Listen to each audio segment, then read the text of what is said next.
ஆன்மீகவாதிகள் ஆண்டவனை தேடலில் இறங்கிக் கொண்டிருக்கிறார்கள். நாத்திகவாதிகளோ ஆண்டவன் இல்லை இல்லை என்று இருளில் நின்று இலக்கணம் வரைந்து கொண்டிருக்கிறார்கள்.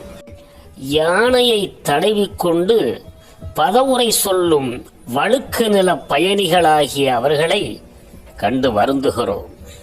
இறை தத்துவம் என்பது மிக மிக தொன்மை வாய்ந்த, பழமை மிக்க, அதே தருணம் வலிமை மிக்க, நடைமுறையில் கண்டுகொள்ளும் அரிய பொக்கிசம்.